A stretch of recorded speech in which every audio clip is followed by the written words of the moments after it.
இன்று எம்பி ஃபண்டிலிருந்து பாகோடு இது வந்து ஒரு இணைப்பு பாலமும் அது ஒரு பல்நோக்கு கட்டிடமும் அந்த இதுவும் சுமார் 20 லட்சம் மற்றும் ஒரு 10 லட்சம் ரூபாய் மதிப்பில் வந்து இன்றைக்கி அடிக்கல் நாட்டியிருக்கிறோம். இன்று ஓரிரு மாதங்களில் ஒரு 3 மாதங்களுக்குள் இது வந்து மக்கள் பணிக்கு பயன்பாட்டுக்கு வந்துடும். கள நிலவரம் எப்படி இருக்குது 2026?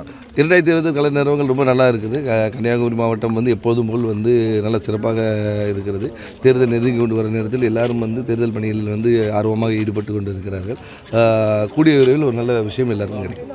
காங்கிரசுடன் கூட்டணி அமைக்க தாவேகா தயாராக இருக்கிறது அப்படின்னு சொல்லிட்டு உங்கள் மேலிடம் சொல்லியிருக்காங்க. இல்லை, அதாவது வந்து இப்போது அவங்களுக்கு ஒரு கருத்துக்களை சொல்லியிருக்காரு. எதுவாக இருந்தாலும் வந்து அகில இந்திய காங்கிரஸ் கமிட்டி தான் முடிவெடுக்கும். ராகுல் காந்தி அவர்களும், கார்கே அவர்களும், அன்னை சோனியா காந்தி அவர்களும், எஸ் வேணுகோபால் இவர்கள் எடுக்கும் முடிவுக்கு நாங்கள் வந்து அனுப்பிடுவோம். திமுக காங்கிரஸ் கூட்டணி எப்படி போயிட்டுருக்கு?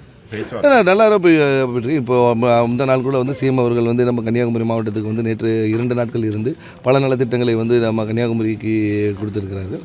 கண்டிப்பாக இது வலிமையாக இருக்கிறது.